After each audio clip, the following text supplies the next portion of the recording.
Buenas tardes para todos. En nombre de la Cámara de Comercio Aburrasur y de su presidenta ejecutiva, la doctora Lilian Mesarango, les damos la bienvenida al taller de renovación en registro único de proponentes. Para ello nos acompaña el docente Juan Manuel Tavares Fernández. Es abogado de la Universidad de AFIT con un diplomado en contratación estatal de la misma universidad. Actualmente se desempeña como abogado de la Dirección de Servicios Registrales y Empresariales de la Cámara. Juan, bienvenido, adelante. Muchas gracias. Muy buenas tardes para todos. Nuevamente muchas gracias por acompañarnos en este seminario, en este taller. Este taller principalmente está enfocado en la renovación del registro único de proponentes. Sin embargo, también vamos a tratar algunos temas sobre la inscripción para los que estén interesados y sobre la actualización. Entonces, comencemos. Lo primero que es importante que tengan presente a la hora de realizar cualquier trámite de inscripción, actualización o renovación del registro único de proponentes es la normatividad que actualmente aplica o rige. Aquí en la presentación pueden encontrar los 3-4 documentos actualmente más importantes. Sin embargo, tengan presente que el registro único de proponentes también está regulado por la Constitución Política y por los estatutos de contratación estatal actuales, que son la ley 80 del 93 y la ley 1150 del 2007. El decreto 1082 es por medio del cual se expide el decreto único reglamentario del sector administrativo y de planeación nacional. Es un decreto recopilatorio. Allí van a encontrar cuáles son los requisitos habilitantes para inscribirse, renovar o actualizar el registro único de proponentes y algunos requisitos básicos que se trabajan o se detallan en el capítulo cuarto del título octavo de la Circular Única de la Superintendencia de Industria y Comercio, el cual fue adoptado de manera transitoria por la Circular 100.00017 del 27 de diciembre de 2021 a la Superintendencia de Sociedades, quien actualmente es la que ejerce control y vigilancia. Y por último, muy importante para los proponentes que se van a inscribir o que se van a actualizar este año, perdón, a renovar, es el decreto 399 del 2021 modificado por el decreto 579 del 31 de mayo del año 2021, que permite, a raíz de la pandemia, que puedan reportar la información de los últimos 3 años. Entonces, para este año podrían reportar información financiera del año 2021, 2020 y 2019, siempre que no la hayan reportado anteriormente. Continuemos. Para este año tienen que tener muy presente las fechas. Normativamente se establece que el plazo máximo para la renovación es el primer quinto día hábil del mes de abril, que para este año es el 7 de abril. Sin embargo, por ejemplo, la inscripción la pueden hacer en cualquier momento del año, lo mismo que la actualización, pero la renovación siempre hasta el primer quinto día hábil del mes de abril. En caso de que no presenten la solicitud de renovación a tiempo, se les cesan los efectos y deben volverse a inscribir. Para este año, las tarifas cambiaron. La inscripción y la renovación tienen un costo de 615.000 pesos, la actualización tiene un costo de 328.000 pesos y los certificados 55.000 pesos. La actualización por cambio de domicilio, que es cuando, por ejemplo, ustedes se van de nuestra jurisdicción para la jurisdicción de otra Cámara de Comercio, no tiene ningún costo. Los trámites, tanto de inscripción, de renovación y de actualización, pueden iniciarlo a través de los dos botones que ven en la presentación, que los van a encontrar en la página principal de la Cámara de Comercio. Si van a hacer inscripción, renovación o actualización a través de trámites virtuales o directamente el trámite de renovación, que los va a dirigir a la plataforma. Ya les voy a mostrar. Esta es la plataforma que van a encontrar si ustedes ingresan por el botón de trámites virtuales con su usuario, correo, cédula y la clave de acceso. Van a encontrar esta plataforma. Aquí, para los usuarios nuevos, solamente van a encontrar la opción de inscripción de proponentes, y si van a realizar renovación o actualización, deben buscar esta opción que dice trámites y consultas de expediente. Ahí la plataforma les va a solicitar el NIT y ya los va a llevar a el formulario. Una vez ustedes seleccionen el tipo de proponente, sea persona natural o sea persona jurídica, les va a dar esta liquidación. Aquí, como pueden ver, el precio es de 615.000 pesos, ya sea para una inscripción o para una renovación.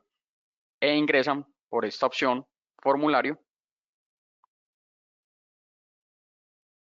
y van a encontrar esta presentación. Entonces, para las personas jurídicas, para que no se confundan si hay algún proponente persona natural, van a encontrar 9 bloques, ya los vamos a desarrollar uno a uno, y para las personas naturales simplemente van a encontrar estos 5 bloques, que básicamente es aportar la documentación para cumplir con los requisitos eh, habilitantes. ¿Cuáles son los requisitos habilitantes? Tenemos la capacidad jurídica, tenemos la capacidad financiera, la capacidad organizacional y la experiencia. Ya vamos a entrar en detalle en la medida que vayamos revisando cada uno de los bloques. Tengan muy presente estos documentos, estos botones que van a encontrar al momento de diligenciar cada uno de los bloques. La plataforma que ustedes van a encontrar les va a traer esta opción, que significa que una vez ustedes diligencien la información, pueden generar los modelos, ya sea el modelo de tamaño empresarial, el de la certificación de homologación de cuentas o de valores contables para las personas naturales, la certificación de gastos de intereses, la certificación de que hacen parte o no hacen parte de una situación de control o grupo empresarial, y la certificación de las principales cuentas del balance. Y también para en el tema de la experiencia, para generar las declaraciones que debe suscribir la persona natural o el representante legal. Como ven, normalmente siempre les va a traer la información que ustedes diligenciaron. Solo en las certificaciones del tamaño empresarial y en la certificación de las principales cuentas del balance, ustedes deben descargar el modelo, diligenciarlo, firmarlo y subirlo. El resto simplemente lo descargan, lo firman y lo suben a través de esta opción.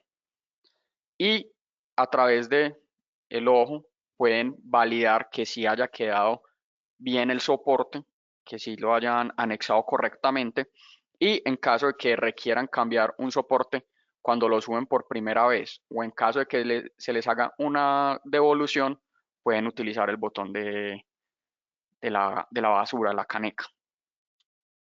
Listo. Entonces, en el bloque 1 vamos a encontrar los datos básicos. Principalmente en este bloque lo que se les va a solicitar es cuál es el tamaño empresarial. Tienen que tener muy presente que el tamaño empresarial que ustedes diligencien en el formulario debe ser el mismo que ustedes reporten en la certificación del tamaño empresarial.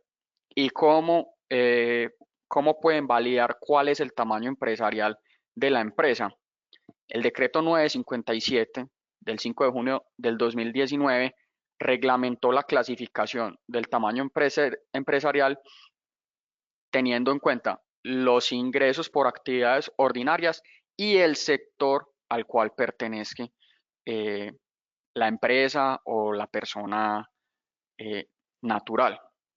Entonces, como pueden ver acá, dependiendo del sector, sea manufactura, sea servicios o sea comercio, y de los ingresos por actividades ordinarias, ustedes van a determinar si son micro, pequeña, mediana y gran empresa. Estos valores se han calculado sobre el valor de la VT, que para este año es de 38.004 pesos. Listo. Continúo entonces. Para el bloque 2, entonces vamos a encontrar los datos de la personería jurídica. Aquí ya es donde comienzan a anexar documentos. Entonces van a encontrar que deben anexar una copia del RUT de la persona natural o de la persona jurídica, la certificación con el del tamaño empresarial, que era la que les decían. Ustedes descargan el modelo, lo diligencian y el tamaño que ustedes diligenciaron en el formulario debe ser coherente con el que están diligenciando en este documento.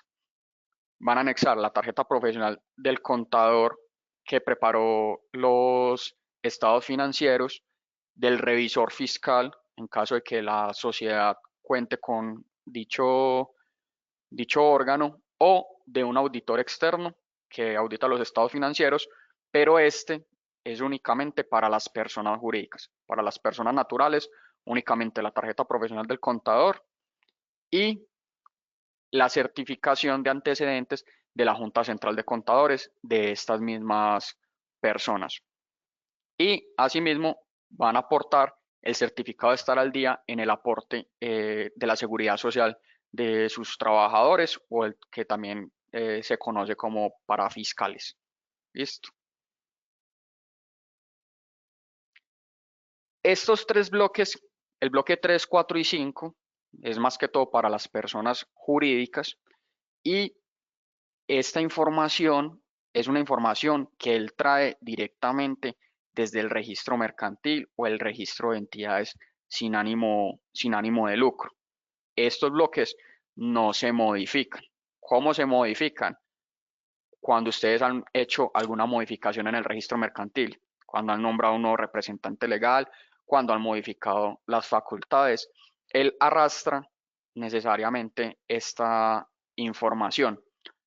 Para las personas jurídicas que no se encuentran inscritas en la Cámara de Comercio, él sí les va a habilitar la opción para modificar o actualizar tanto las facultades como los representantes legales. ¿Listo? Porque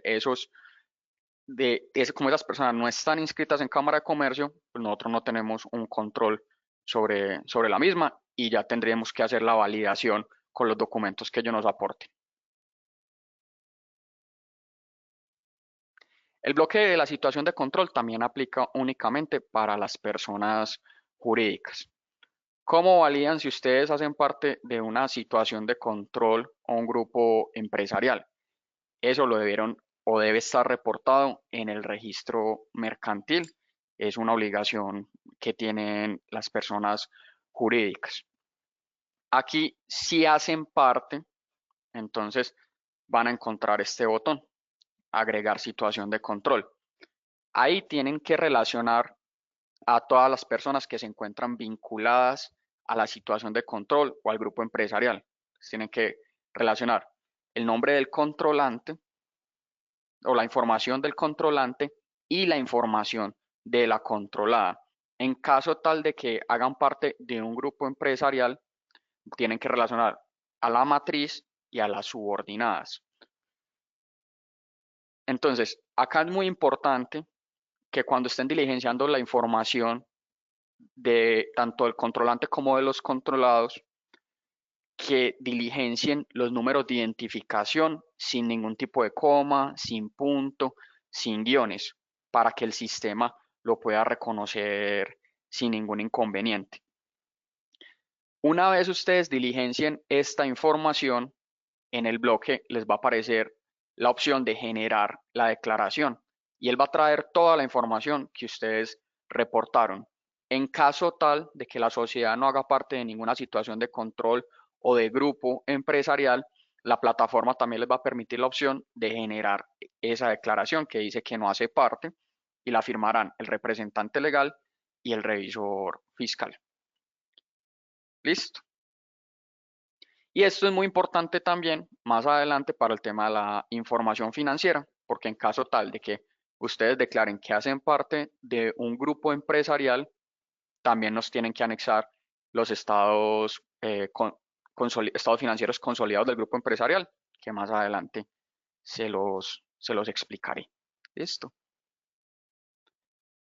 El bloque 7, cierto que para las personas naturales es un bloque diferente, trata de la capacidad financiera y la capacidad organizacional, ¿cierto? Básicamente, este es uno de los bloques más importantes y uno de los bloques en los que más énfasis hacemos que, que deben tener cuidado, ya sea a la hora de inscribirse o a la hora de renovar, porque una vez la información financiera se encuentre en firme, no hay una opción, no hay otra oportunidad para modificarla. Solamente se puede modificar en la inscripción o en la renovación, para que lo tengan muy presente. Aquí básicamente se ve reflejada tanto la robustez financiera como los rendimientos financieros del proponente. Y es donde se determinan el índice de liquidez, el índice de endeudamiento, la razón de cobertura, la rentabilidad del patrimonio y la rentabilidad del activo. Aquí tienen que reportar para las personas que se están inscribiendo en este momento y las que van a renovar es con la información financiera a 31 de diciembre del año inmediatamente anterior, en este caso 31 de diciembre de 2021, salvo pues que se estén inscribiendo y no tengan la antigüedad necesaria, que pueden hacerlo con estados financieros trimestrales o de apertura. Pero en este momento creo que no se han preparado ni siquiera los trimestrales. ¿Cuáles son los estados financieros que ustedes tienen que aportar? Tanto las personas jurídicas como las personas naturales que están obligadas a llevar contabilidad. Tienen que aportar el estado de situación financiera, el estado de resultados, el estado de flujo de efectivo y el estado de cambios en el patrimonio. Estos 4 estados financieros son obligatorios para las pequeñas, medianas y grandes empresas. Los que son microempresas solamente tendrían que aportar estado de situación financiera y el estado de resultados. Estos documentos adicionalmente deben ir acompañados, primero, de las notas, segundo, de la certificación a los estados financieros. Y para las personas jurídicas, si tienen revisor fiscal, deben ir acompañados por el dictamen suscrito por el mismo. En caso de no contar con revisor fiscal, los estados financieros deben ir acompañados de un dictamen o de una auditoría de un contador público diferente de aquel que preparó los estados financieros. ¿Listo? Adicionalmente, esto aplica para las sociedades vigiladas o controladas por la Superintendencia de Sociedades. Deben aportar el informe de gestión suscrito por el representante legal del año inmediatamente anterior. Todos estos documentos deben ir en un solo PDF para que lo tengan presente. Listo. En este bloque, adicionalmente, tienen que aportar 3 certificaciones que yo les mencionaba al inicio cuando les explicaba los diferentes botones que van a encontrar. La primera es la certificación de homologación de cuentas. Esa certificación de homologación de cuentas es automática, se va a generar automáticamente una vez ustedes diligencien toda la información financiera. Ya cuando ustedes diligencien todos los campos, le dan en generar certificación, la descargan, la firman las personas correspondientes y ya después la adjuntan en PDF. Lo mismo la certificación de gastos de intereses. La certificación de las principales cuentas del balance, como se los manifesté inicialmente, ustedes pueden descargar el modelo pero ese sí lo tienen que diligenciar ustedes. Ese no trae ningún tipo de información. Si la descargan y la aportan en blanco, se les va a hacer el requerimiento para que la aporten debidamente diligenciada. Y lo que les decía en el bloque para las personas, para las situaciones de control o grupos empresariales, en caso de que ustedes hayan reportado que hacen parte de un grupo empresarial, tienen que aportar adicionalmente los estados financieros consolidados, ¿cierto? Pero solamente los estados financieros, no tienen que aportar ni certificación de homologación de cuentas, ni gastos de intereses, ni principales cuentas del balance del grupo empresarial. ¿Listo? Para que tengan eso muy presente y no se enreden al momento de diligenciar la información. Esto es lo que les estaba manifestando anteriormente, cuáles son los estados financieros y muy importante, tengan esto muy presente. Recuerden que la normatividad contable en Colombia ya cambió y hace un par de años se viene manejando las normas internacionales de información financiera. Entonces, los estados financieros deben estar necesariamente preparados bajo normas NIF. Y aquí les repito lo que es, cómo se acompañan las notas a los estados financieros, la certificación a los estados financieros, el dictamen a los estados financieros suscrito por el revisor fiscal en caso de que la sociedad o la entidad lo tenga, y en caso de no tener este cargo, por un contador público independiente o auditor externo, y el informe de gestión para las sociedades vigiladas o controladas por la Superintendencia de Sociedades. Las personas naturales solamente aportan los estados de situación financiera, las notas, la certificación y a los estados financieros y las certificaciones que les manifesté anteriormente. Las personas naturales que no estén matriculadas en Cámara de Comercio y que no están obligadas a llevar contabilidad aportan simplemente la certificación de los valores contables suscritas por el proponente persona natural y por el contador público. Tengan como esto es lo que les estaba diciendo en este momento, persona natural no obliga a llevar contabilidad, acreditan los indicadores de capacidad financiera y de organización, aportando la certificación suscrita por el contador y el proponente. La misma plataforma les va a generar el modelo y tengan presente esto. Si alguno de ustedes es una persona jurídica que no se encuentra inscrita en Cámara de Comercio, la información financiera debe ser coherente con los estados financieros reportados. ¿Por qué hacemos énfasis en esta parte? Si usted es una persona natural que está matriculada en Cámara de Comercio, o si usted es una persona jurídica que usted está matriculada en Cámara de Comercio, uno de los requisitos fundamentales es la coherencia de la información financiera. Entonces, cuando ustedes renuevan la matrícula, la inscripción, ustedes reportan una información financiera. Cuando ustedes traen la solicitud de inscripción o renovación al RUP, también traen una información financiera.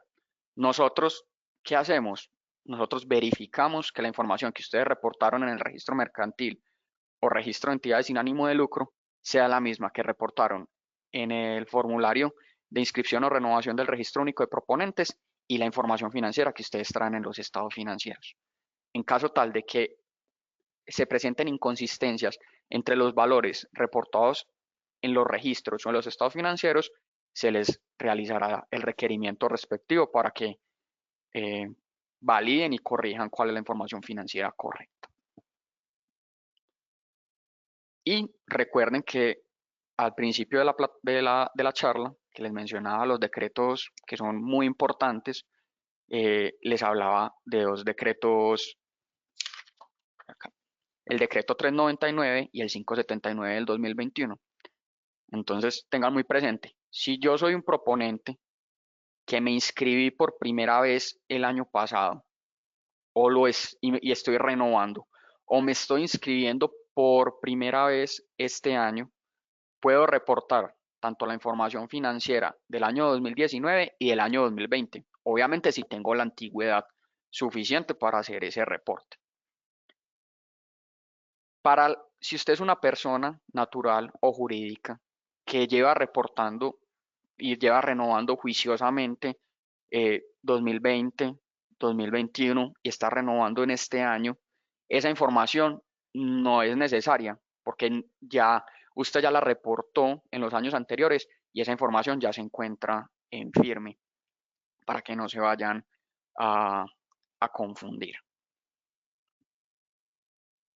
Listo. Y llegamos ya a este bloque, que es el bloque de las clasificaciones. Ustedes han escuchado los códigos UNSPSC o los códigos de la ONU, como se les denomina. Estos códigos se refieren a los bienes, obras o servicios que ustedes como proponente van a ofrecer, ¿cierto?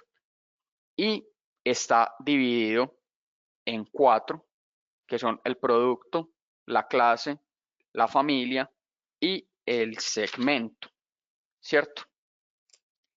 Sin embargo, la normatividad colombiana solamente ha requerido que ustedes reporten los códigos hasta el tercer nivel, que son el segmento, la familia y la clase.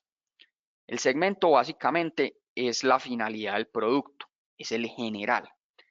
La familia y la clase son grupos individualizados, pero más especializados. El producto no se ha requerido y por eso siempre se dice que ustedes reportan hasta el tercer nivel y los últimos 2 números son 0.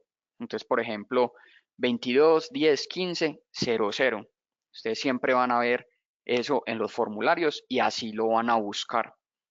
Estos códigos son códigos de autoclasificación.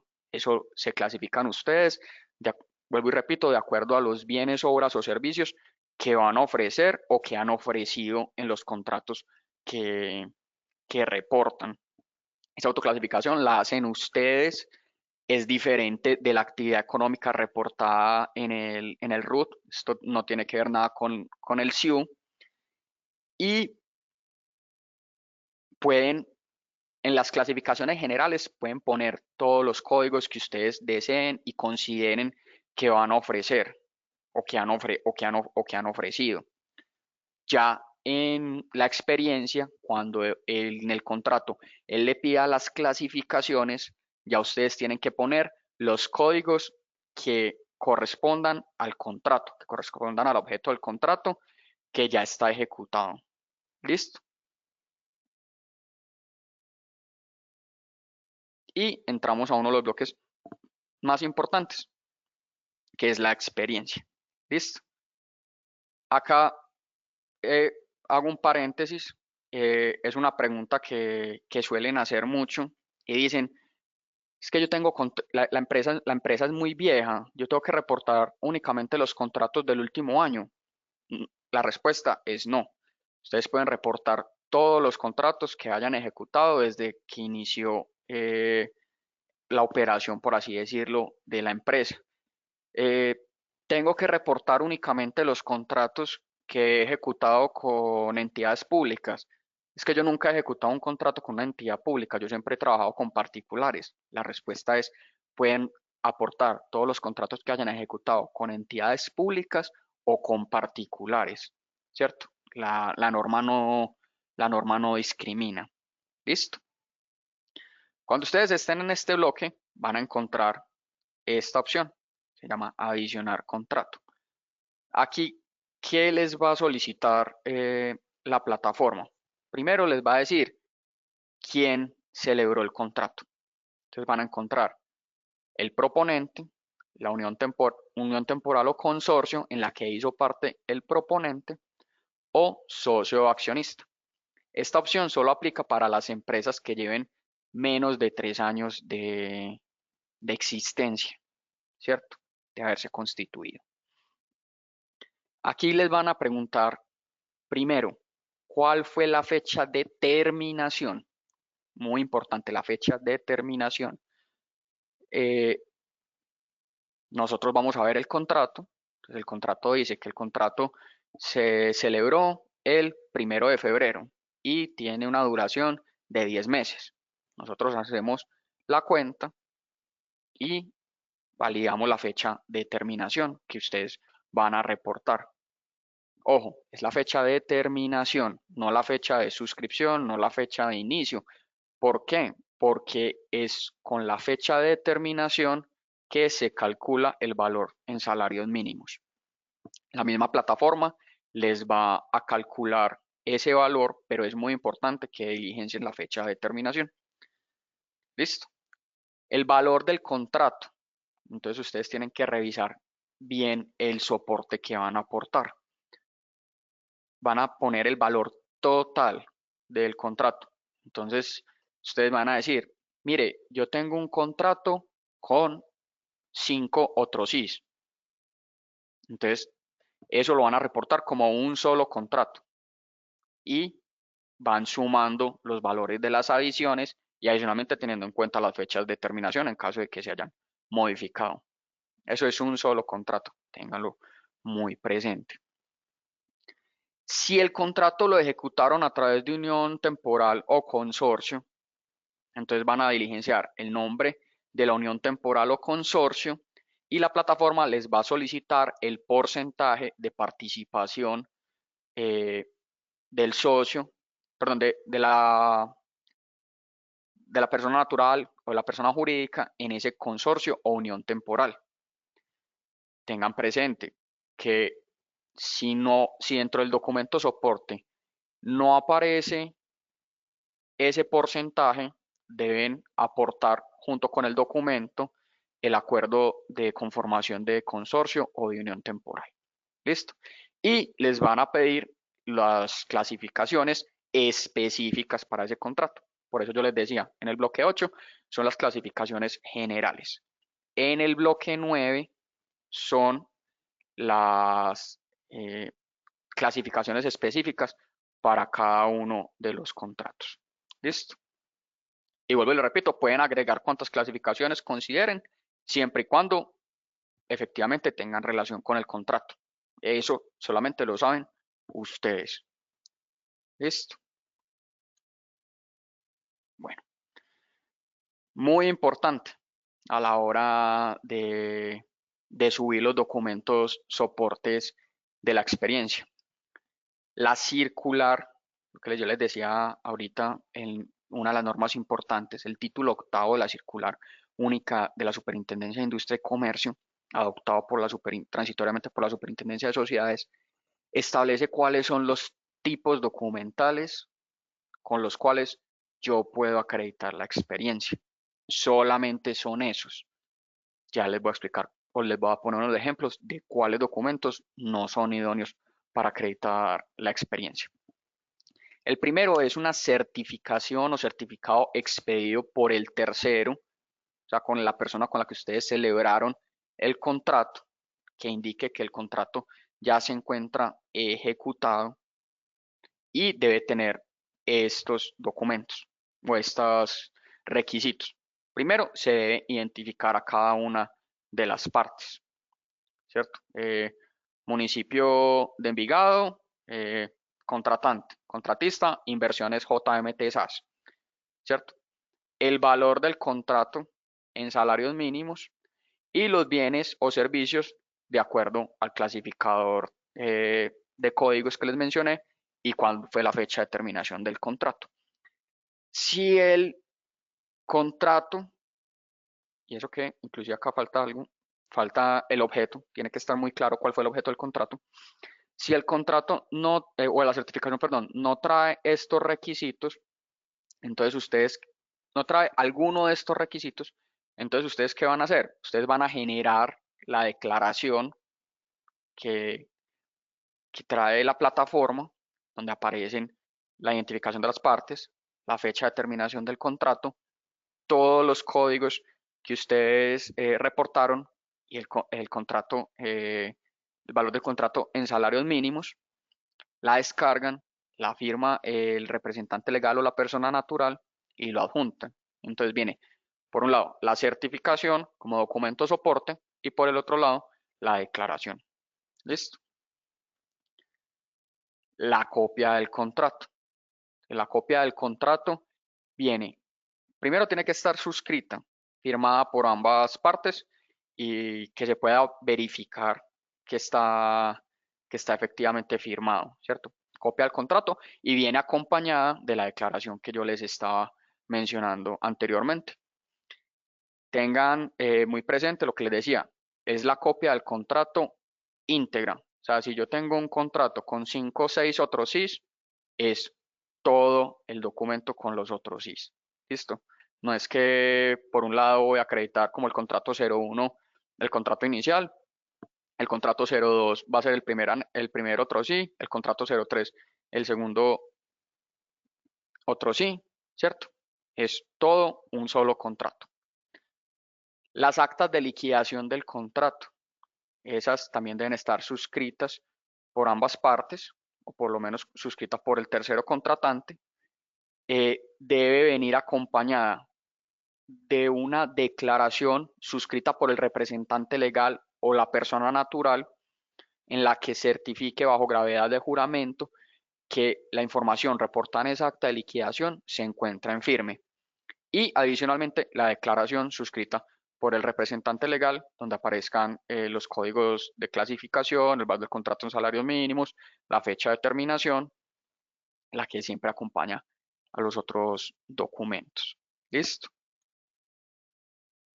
Listo. Las órdenes de compra, las órdenes de servicio y las aceptaciones de ofertas irrevocables, ¿cierto? Expedidas por el tercero contratante que recibió los bienes, obras o servicios, en la cual se pueden identificar las partes, el valor del contrato, el objeto y la fecha de terminación. Este documento también va acompañado de la declaración. Y por último, y esto es muy importante que lo tengan presente, son los contratos de tracto sucesivo, ¿cierto? Que son contratos que se ejecutan en el tiempo, que en este momento no se encuentran terminados como tal. Entonces, eso viene una certificación expedida por el tercero en el que él certifique cuál es la cuantía que se ha ejecutado hasta este momento o hasta el momento pues, de la expedición de, del contrato, cuál es el objeto del contrato, y esta certificación viene acompañada también de la declaración expedida por el representante legal o por la persona natural.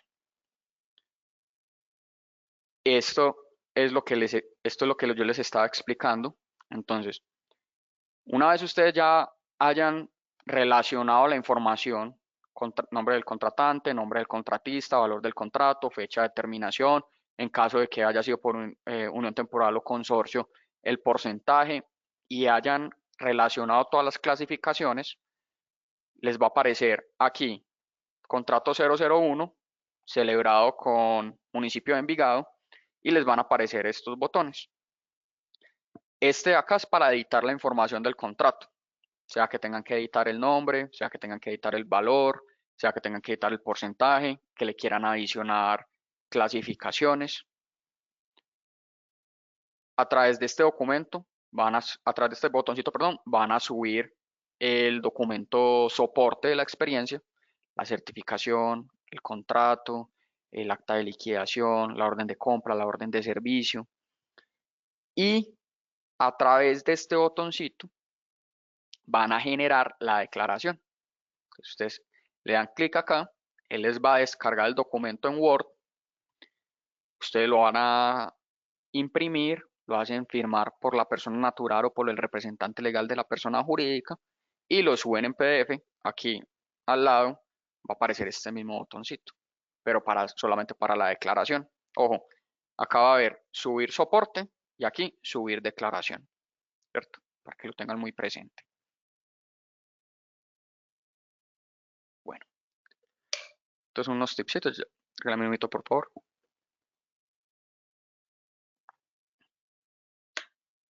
Recuerden que yo les estaba hablando ahorita de cuando estén reportando la información del contrato, el valor del contrato, tampoco le vayan a poner comas, puntos, porque eso les va a dañar el valor en salarios mínimos, ¿cierto? Si el contrato fue por 320 millones de pesos. Ustedes diligencian 320 millones sin punto, sin coma ni nada. Y una vez ustedes terminen de diligenciar y le den enter, él les va a traer el valor en salarios mínimos. Les va a hacer la conversión. Tengan muy presente lo que les decía, la fecha de terminación del contrato, porque de eso depende este valor. Tengan presente que deben anotarse completos, ¿cierto? No, si fueron 5.000 millones de pesos, entonces anoten el valor 5.000 millones de pesos, sin los puntos, sin las comas, nada. No vayan a poner este valor, porque estos son 5 millones de pesos y les va a convertir en salarios mínimos estos 5 millones de pesos, no los 5.000 millones de pesos. Bueno, si van a... El trámite se puede radicar de dos formas. ¿Listo?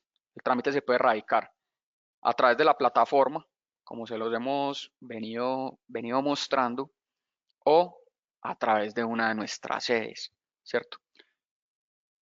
¿Cómo es a través de una de las sedes?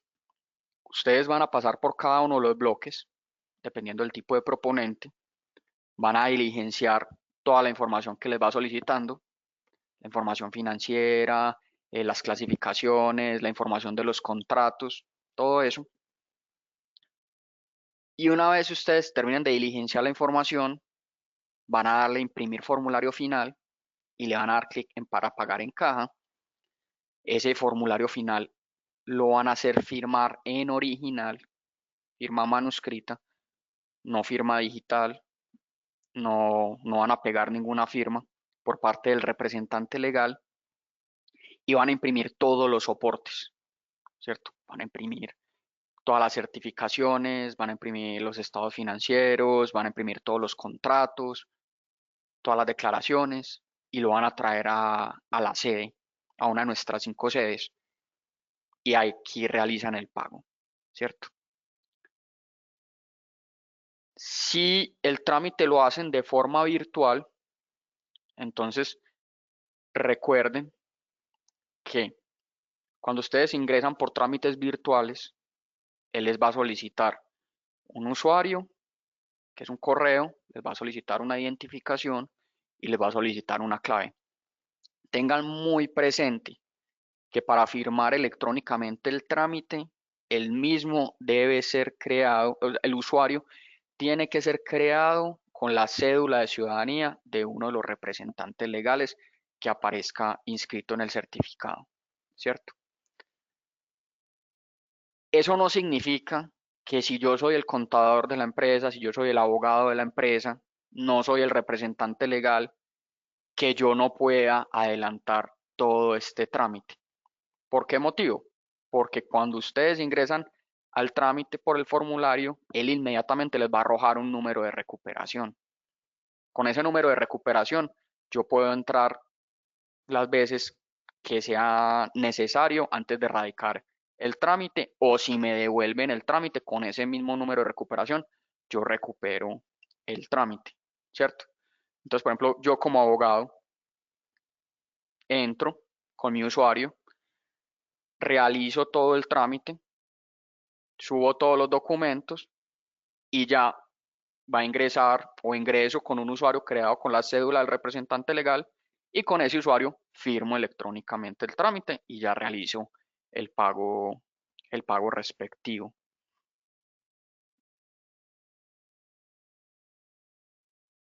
Esto es para que lo tengan presente para los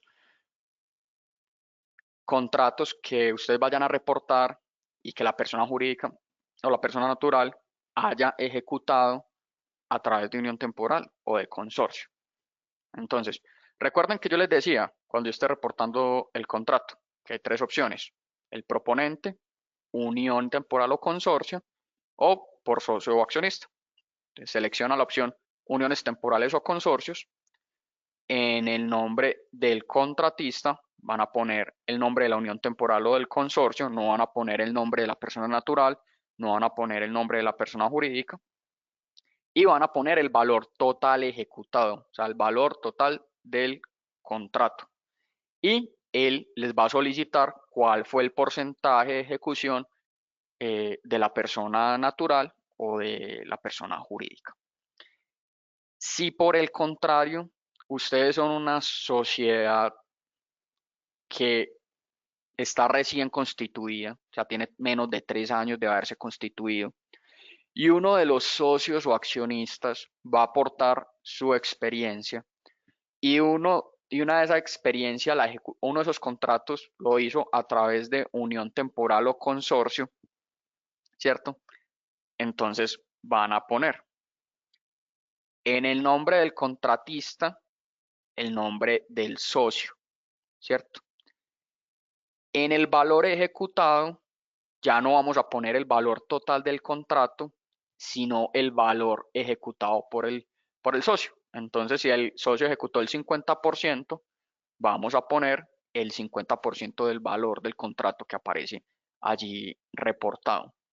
En la forma de ejecución ponemos que fue ejecutado por socio o accionista, ¿cierto? Y aquí no vamos a poner el porcentaje. Aquí dejamos ese campo en ceros. ¿Listo? ¿Por qué les hacía énfasis en cuáles son los tipos documentales idóneos para acreditar la experiencia? Porque hay documentos que hasta el momento no son reconocidos como idóneos. ¿Cuáles son esos documentos que no son idóneos para acreditar experiencia? Las facturas, las cuentas de cobro, las actas de inicio, las actas de entrega, las actas de terminación. Esos documentos no han sido reconocidos como idóneos para acreditar la experiencia y en caso de tal de que se aporte uno de estos documentos, se les hará el requerimiento. Se les dirá, validada la documentación entregada por ustedes, encontramos lo siguiente. Para el contrato 001 aportaron una factura. Tenga presente que los documentos idóneos para acreditar la experiencia son los siguientes y se les hará el requerimiento para que lo validen. Bueno, si ustedes presentan el trámite, cuando se lo asignen al abogado, el abogado va a hacer el control de legalidad. Él va a empezar a revisar cada uno de los documentos que ustedes presentaron, verificar que ellos cumplan con todos los requisitos establecidos por las normas que ahorita les mencioné. Y en caso tal de que el abogado les haga el requerimiento de que el abogado diga, miren, encontré estas inconsistencias, por favor corríjalas para poder proceder con la inscripción, con la renovación, con la actualización.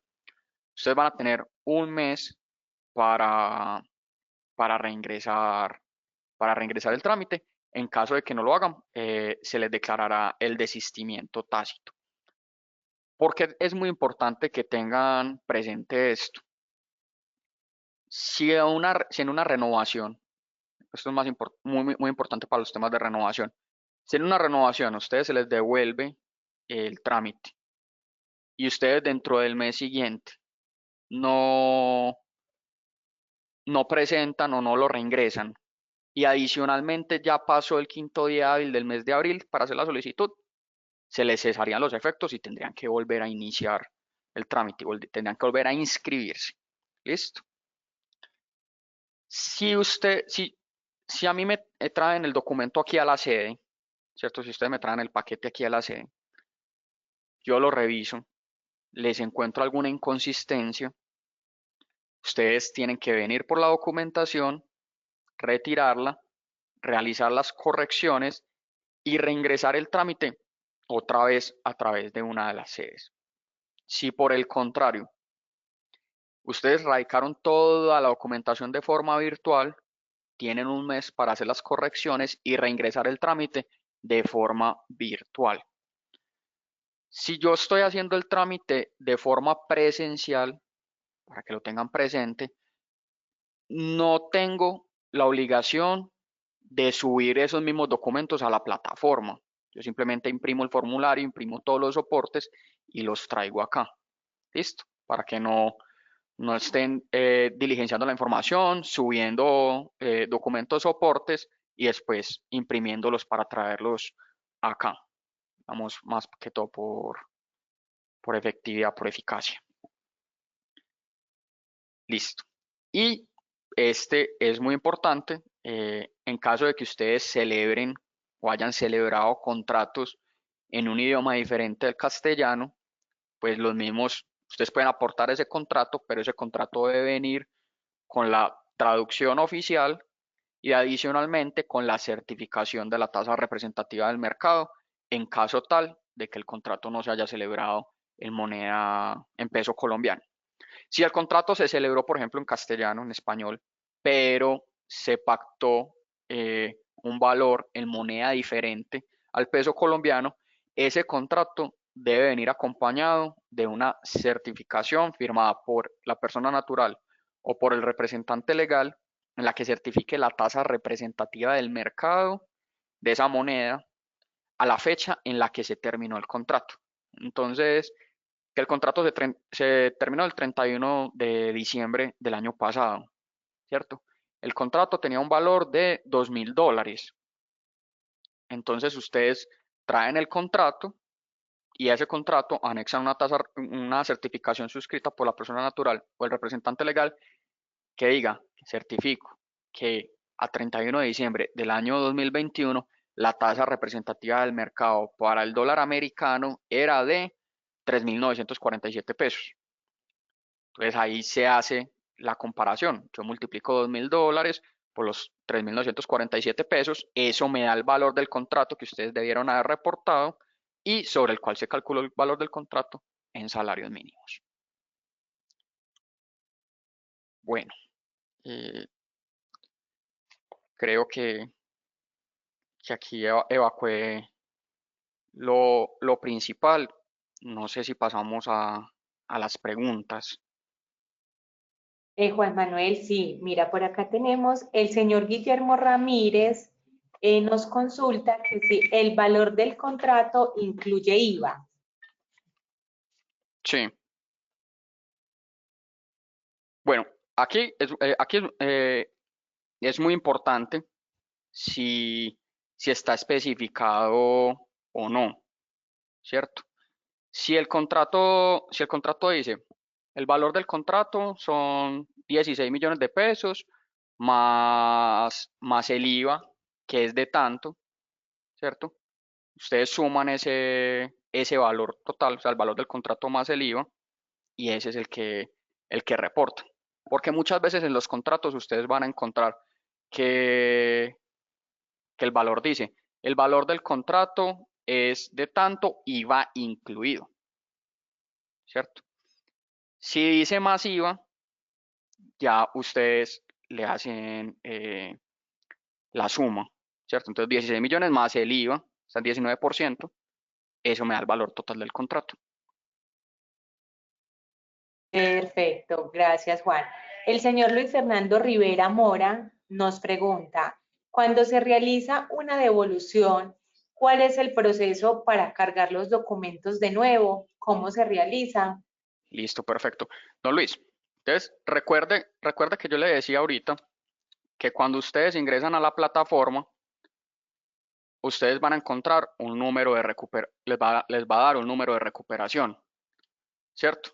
Qué pena, me voy a volver acá, es que para mostrarles una cosita. Listo. Entonces, cuando ustedes ya ingresaron por primera vez, cuando ya ingresaron el trámite y ustedes vuelven a ingresar a la plataforma con el usuario, aquí en esta parte les va a aparecer una ventanita que se llama Mis trámites, ¿cierto? Le van a dar clic ahí. Una vez ustedes le den clic, él les va a desplegar los trámites que ustedes hayan realizado. Entonces acá les va a aparecer inscripción de proponentes o renovación de proponentes, ¿cierto? Le van a dar clic sobre el trámite relacionado con el número de recuperación y él los va a volver a traer aquí. No tienen que volver a pagar. Entonces ustedes le van a dar clic en formulario y ya van a entrar a estos bloques a corregir lo que el abogado les haya dicho.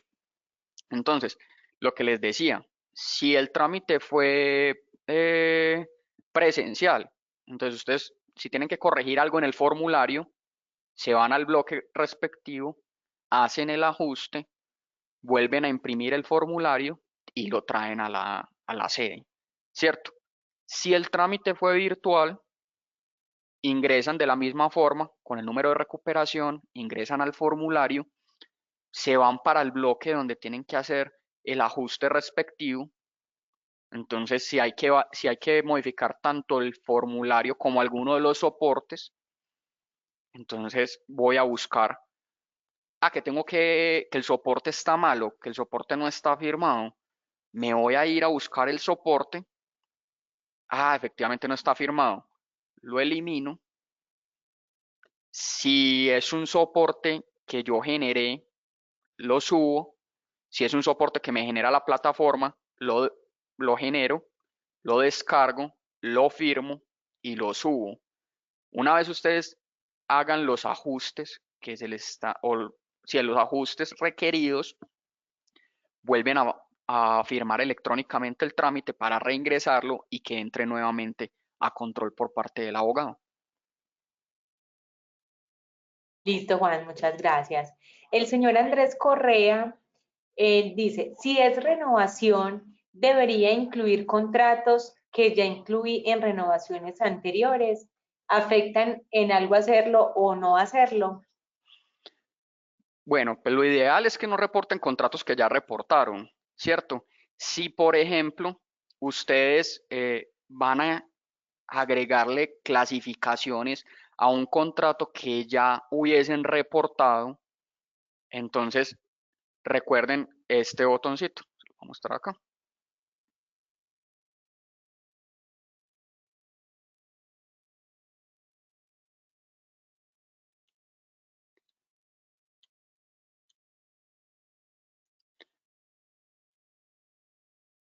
Si ustedes van a agregar clasificaciones a un contrato que ya reportaron, ¿cierto? Se van por acá por esta opción de editar contrato y van a, ¿qué van a hacer acá? El contrato ya está reportado, ¿cierto? El soporte ustedes ya lo trajeron en su momento. ¿Qué van a hacer? Van a agregar clasificaciones y lo único que van a aportar es la declaración. Si, por ejemplo, ustedes ya reportaron un contrato y encontraron un error, que se reportó mal el valor, que el valor en el contrato en salario mínimo no corresponde, y van a editar esa información, ahí sí tienen que volver a traer el documento soporte de la experiencia, ¿cierto? Para validar cuál fue el cambio que se hizo. Si solamente van a agregar clasificaciones o códigos, esta declaración. Si van a modificar el nombre de las partes, si van a modificar el valor del contrato, ya sea en pesos o el valor en salarios mínimos, tienen que traer el contrato y la declaración. No sé si queda claro ahí. Bueno, ya esperamos que el señor Andrés Correa nos confirma si le queda claro. Por ahora vamos con la señora Yadira Vargas y dice, ¿es necesario diligenciar y anexar soportes en el grupo 9? Es decir, si no tengo o no quiero acreditar experiencia, ¿puedo omitir este bloque o es obligación diligenciarlo? Bueno, esa es una posición que a la fecha no se encuentra consolidada como tal. Nosotros hemos aceptado la inscripción en el proponente sin experiencia, teniendo en cuenta que muchas veces la, la inscripción se hace precisamente para eso, para adquirir la experiencia. Nosotros sí hemos sido de esa posición, sin embargo, eh, hay entidades que indican que como es un requisito habilitante, si no se acreditan, no se puede, pero nosotros sí lo hemos aceptado. Listo. El señor Andrés confirma, Juan, que sí le quedó todo muy claro. Muchas gracias. Perfecto, Ahora Andrés, con vamos mucho con la gusto. señora María Alejandra Peña. ¿Las actas de liquidación son admitidas para soportar la experiencia? ¿Me repites la pregunta, Caro? Las actas de liquidación, yo me imagino que son de liquidación de los contratos. ¿Son Claro, admitidas para soportar la experiencia? claro que sí. Mira, como les decía, las actas de liquidación del contrato, ¿cierto? Pero las actas de liquidación son uno de los documentos que la norma ha permitido como documento soporte de la experiencia, siempre y cuando el acta se acompañe primero de la declaración suscrita por el representante legal o la persona natural que diga que bajo gravedad de juramento manifiesta que la información contenida en esa acta de liquidación se encuentra en firme, ¿cierto? Y adicionalmente tiene que venir acompañada de la declaración suscrita, ya sea por la persona natural o o el representante legal de la persona jurídica, en la que estén los códigos, el valor, el contrato en salarios mínimos, etcétera.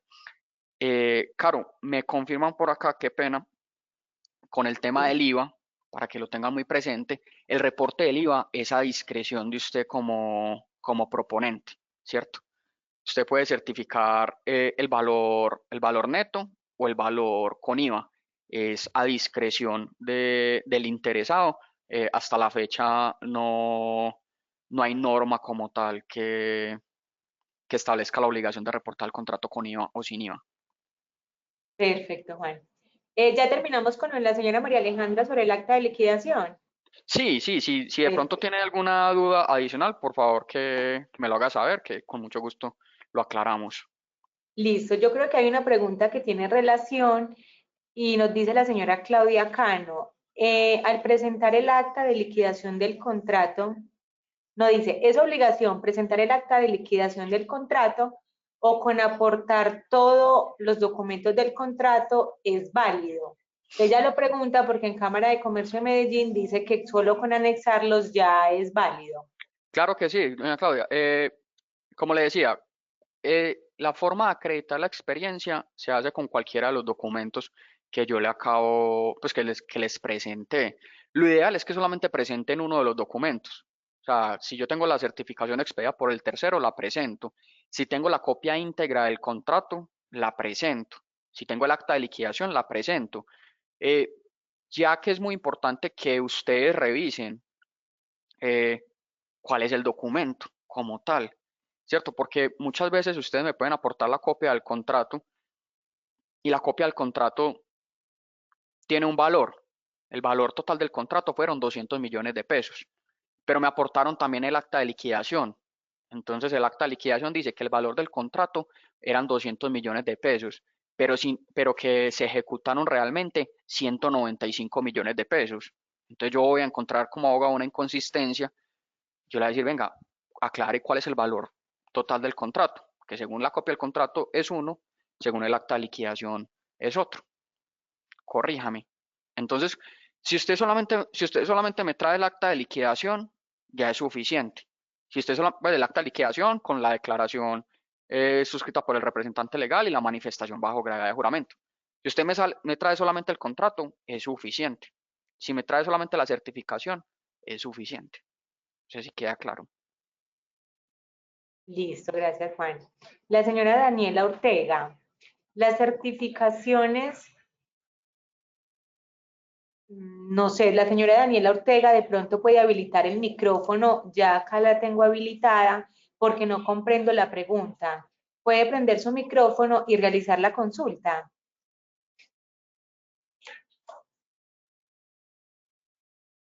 Si la señora Daniela Ortega nos está escuchando, porque es que no comprendo la pregunta que nos envía. Bueno, voy a leer otra por el momento. Julián Quintana nos pregunta, frente a la información financiera, existen espacios donde se debe adjuntar información repetida. No hay ningún problema en que se suba la información varias veces, pero en bloques diferentes. Julián, bueno, creo que no sé si estoy entendiendo bien la pregunta. Cuando ustedes están en la información financiera, ¿cierto? Él les va a pedir la información financiera del año inmediatamente anterior, ¿cierto? Entonces, él llega y me pregunta, información financiera del proponente. La información financiera del proponente, entonces los estados financieros, donde están las notas, donde están la certificación, los dictámenes, el informe de gestión, eso va en una casilla, ¿cierto?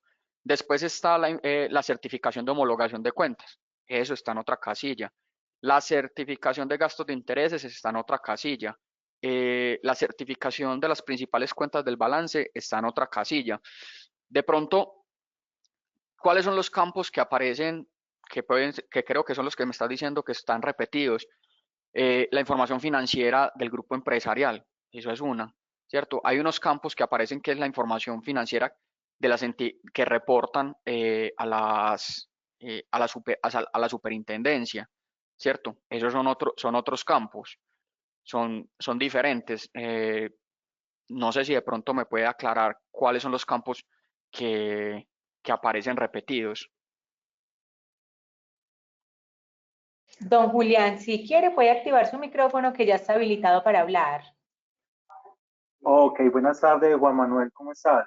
Muy bien, Julián, ¿y usted? Muy bien, gracias a Dios. Juan Manuel, no, sí, mira, lo que pasa es que hago la pregunta, es porque en el bloque 7, Sí, eh, en el primer anexo, digamos que el número 1, nosotros estaríamos subiendo los estados financieros y nosotros obviamente, como lo indica acá el bloque 7, se suben todos los anexos. sí, señor. Pero hay otros campos que también nos aplican, que es el de las super sociedades, donde también nos piden las notas, los estados financieros. Entonces a eso me refiero. O sea, aparte de que ya los subo en el numeral 1, también debo de subir esa misma información en el numeral 7 o en el numeral 8 que nos aplica. Sí, sí, señor. Si les aplica, sí, sí la deben hacer. Ok, era esa la pregunta. No sé si de pronto puedo abusar y hacer otra, aprovechando que me dieron el espacio de preguntar por acá y a veces se hace entender más fácil en el audio. Sí, claro, Y es, tranquilo, adelante. Gracias. Y es frente a la acreditación de la experiencia, pero dices que no son válidas las facturas, pero digamos que tengo un certificado emitido por el contratante donde los soportes de venta son facturas, pero él me está emitiendo una certificación que cumple con toda la información requerida para acreditarla, siendo así de que el soporte de contratación es una factura, pero el certificado lo tenemos firmado por la contratante, es válido. Sí, claro, porque es que el certificado básicamente, el tercero está certificando que él recibió unos bienes, obras o servicios que en principio se contrataron a través de factura, pero él está certificando que ustedes le proporcionaron esos bienes, obras o servicios y que y si el documento cumple con los requisitos establecidos por la norma, nosotros lo valemos. Porque Ok, nosotros en este caso no estamos revisando las facturas, ¿cierto? Y, ok. y finalmente, como te decía, el documento, o sea, la certificación es eso, decir, vea, Julián, yo celebré un contrato con Julián, el objeto del contrato eh, fue este, el valor total del contrato fue este, la fecha de terminación del contrato fue, fue esta. Firmo, Juan, ¿cierto? Y ya entonces tú me traes la certificación y me traes la declaración suscrita por ti o por el representante legal de la sociedad. Ok, Juan Manuel, la última pregunta y es frente a los documentos que tienen fecha. Un ejemplo, el certificado de vigencia de antecedentes disciplinarios de la Junta Central de Contadores para el contador y revisor fiscal, que en nuestro caso nos aplican los dos. Digamos, yo tengo la certificación del 19 de febrero. Para el entonces ya estaría entrando el documento como vencido, no al momento de que yo suba a la plataforma, porque si yo lo subo hoy va a estar vigente, pero si la revisión se hace en 10 días ya no va a estar vigente. No, nosotros como tal tomamos la fecha en la que ingresó el trámite, ¿cierto? O sea, si tú radicas el trámite hoy, 8 de marzo, está vigente, ¿cierto? Si tú Ok, me radi- si tú me, si ya tú me radicas el trámite, digamos el 5 de abril, y yo reviso la certificación y veo que tiene más de 3 meses, ya está vencida. Entonces, ok, en ese caso, te va a hacer el requerimiento. Te va a decir, la certificación del contador y el revisor fiscal aportada por ustedes se encuentra vencida. Favor aportar una certificación con una vigencia no superior a los 3 meses. ok, Juan, te hago la pregunta que yo sé que muchas veces suena obvia, sino que como gran parte de las empresas son empresas, son servicios tercerizados, entonces todo eso les genera un costo porque este certificado no es gratuito, entonces obviamente pues ya dijeron, venga, pero es que hace un mes y medio te pasé uno, entonces es como por eso. La otra hace también referencia a lo mismo y es el RUT, el RUT. Ese El RUT, RUT tiene, sí, tiene dos fechas, que es la fecha del punto 61, que es el de la actualización de información como tal, y la fecha en el pie de página, que es la fecha de impresión o de descarga. No hay ningún problema en que esa fecha de descarga sea hoy y que la empresa no ha tenido necesidad de hacer ninguna actualización del RUT y no, no hay ningún por problema. ende no hay ningún problema. Listo, Juan. Era eso. Muchísimas gracias por el espacio. Listo, Julián, con mucho gusto. Bueno, gracias Juan y al señor Julián. La señora Sandra Estrada nos dice, ¿dónde puedo descargar los códigos de clasificación UNS, PSS? Esa fue la abreviatura que ella mandó. Ah, no, perfecto, miren. Los códigos no son propiamente pues descargables, son consultables. Esos códigos los puede consultar en la página de Colombia Compra Eficiente. Ellos, inclusive si usted se mete a Google y pone códigos UNSPS, él inmediatamente le va a arrojar el link para realizar la consulta en la plataforma de Colombia Compra Eficiente. Y ya una vez usted tenga determinados cuáles son los códigos, ya se va para la plataforma del RUP, de la Cámara de Comercio, para la inscripción, renovación o actualización del RUP, y ya usted diligencia los códigos que le apliquen. Gracias, Juan. Tenemos acá una consulta donde nos dice, ¿los requerimientos deben ser solucionados dentro del mismo plazo de renovación, quinto día hábil, o esto prorroga el plazo sin tener que inscribirse como por primera vez en caso de pasar el plazo mencionado? Perfecto. Muy importante, gracias por la pregunta. Efectivamente, o sea, la obligación es presentar la solicitud de renovación antes de esa fecha, ¿cierto? Si usted presenta la solicitud de renovación el 7 de abril, ¿cierto? Pero tiene inconsistencias, obviamente ese día no se va a revisar. ¿Qué día se va a revisar? 3, 4 días después, obviamente dependiendo del volumen de los trámites, y ahí se les hará el requerimiento, pero no se le van a cesar los efectos porque usted cumplió con la obligación de presentar su solicitud de renovación antes del término establecido por la ley. Listo, gracias Juan. La señora Claudia Janet Cano nos levanta la mano, quiere realizar una pregunta. Doña Claudia, ya tiene el micrófono habilitado.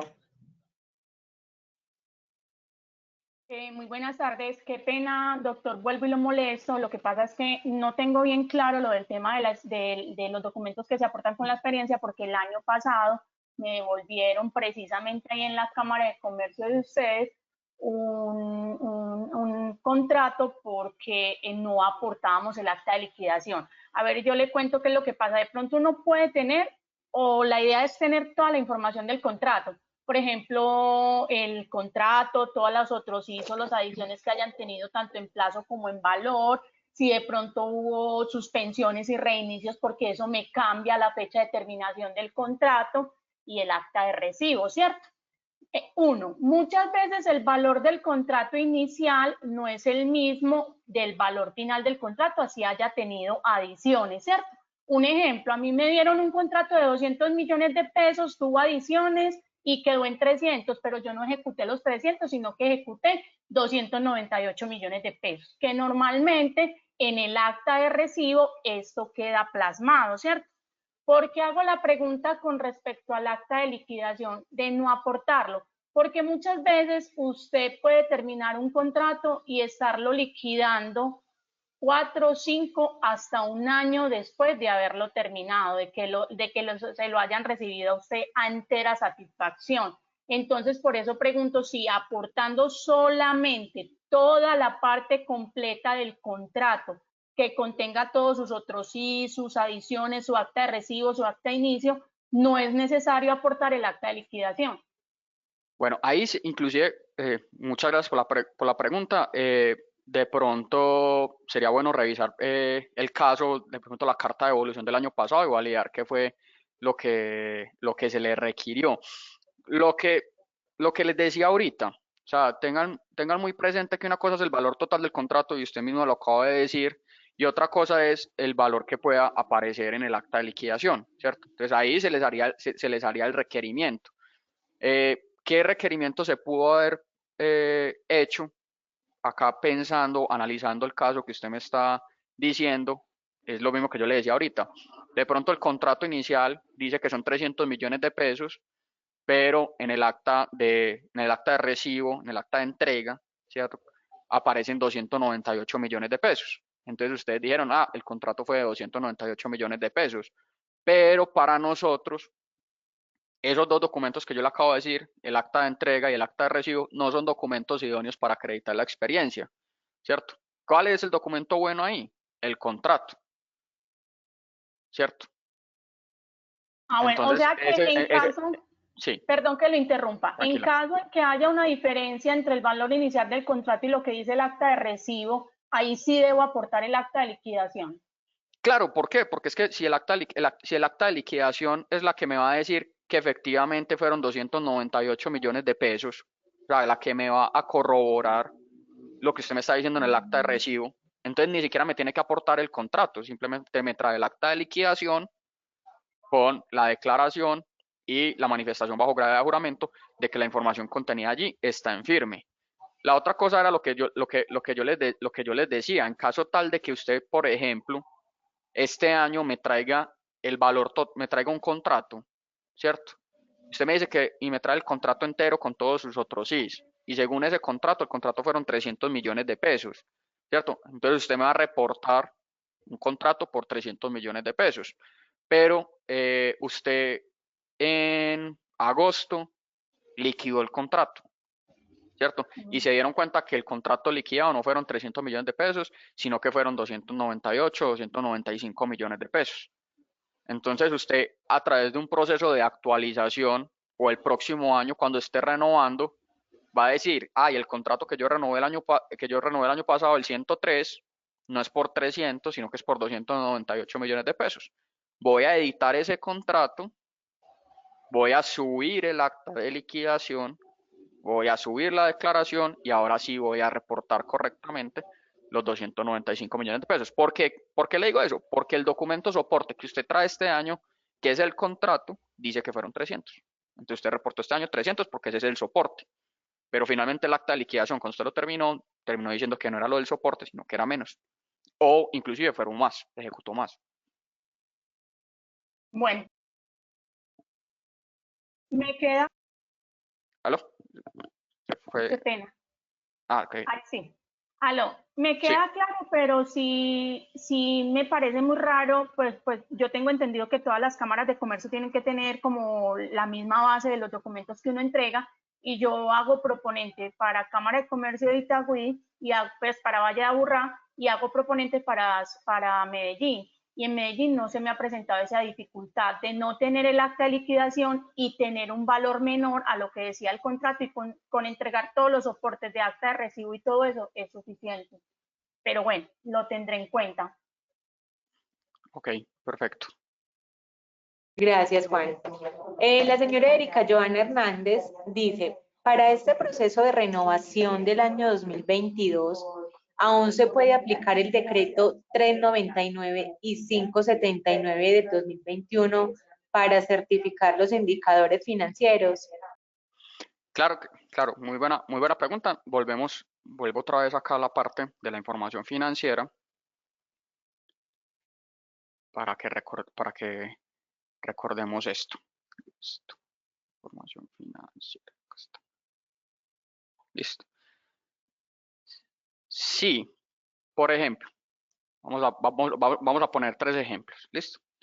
Yo soy una sociedad o yo soy un proponente, persona natural, que vengo renovando hace ya varios años, ¿cierto? Nunca se me han cesado los efectos. Estoy renovando este año. Yo no tengo que reportar nuevamente la información financiera a los años anteriores. Esa información financiera ya se encuentra en firme, ¿cierto? Si, por ejemplo, yo me inscribí el año pasado, ¿cierto? O sea, yo me inscribí con la información financiera a 31 de diciembre del año 2020. Estoy renovando con la información financiera a 31 de diciembre de 2021. Pero tengo antigüedad suficiente para tener información financiera al 31 de diciembre de 2019, la puedo reportar, ¿cierto? Si yo me estoy inscribiendo este año, ¿cierto? Por primera vez al registro único de proponentes, o me estoy inscribiendo, no, entonces hay un cuarto ejemplo. Si me estoy inscribiendo por primera vez, ¿cierto? Al registro único de proponentes, y tengo la antigüedad suficiente para tener información financiera 31 de diciembre del 2019 y del 2020, entonces reporto los 3 años. Reporto información financiera a 31 de diciembre del 2020, 2019 y a 31 de diciembre del año pasado, ¿cierto? Si yo soy un proponente que me inscribí en el 2020 con la información financiera del 2019, no renové el año pasado, ¿cierto? Y me voy a inscribir este año, puedo reportar la información financiera a 31 de diciembre de 2020 y tengo que reportar la información financiera a 31 de diciembre del 2021. Eso solamente se puede hacer hasta este año, salvo que cambien estos decretos.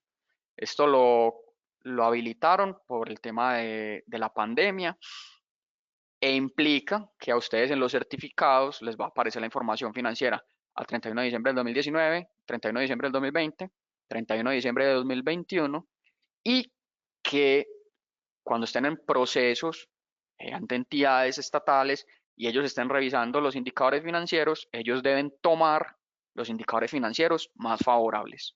Listo. No sé si queda claro con los ejemplos. Esperemos que la señora Erika nos responda a través del chat si le quedó claro. Vamos a intentar de nuevo con la señora Daniela para que no se quede de pronto con la inquietud. Doña Daniela, ¿puede activar su micrófono? En este momento está activado por parte nuestra. Lo puede activar y realizar la pregunta. No, al parecer tiene como problemas porque no lo logra activar. Bueno, no sé si de pronto alguien tenga alguna otra inquietud. Si alguien tenga alguna inquietud que podamos aclarar. A la señora Erika nos confirma que muy claro, que solo tiene una duda, es que se aplica para SAS también o solo para ESAL. No, para todas las personas, para todos los proponentes, personas naturales, personas jurídicas, entidades sin ánimo de lucro también aplica. O sea, aplica para las SAS, SA, limitada, comandita, para las que no Listo, ya nos están responde inscritas en que, cámara. listo, ya nos responde que le queda claro. Vamos a activarle el micrófono a la señora Lucero Giraldo. Doña Lucero, ya puede tomar la palabra.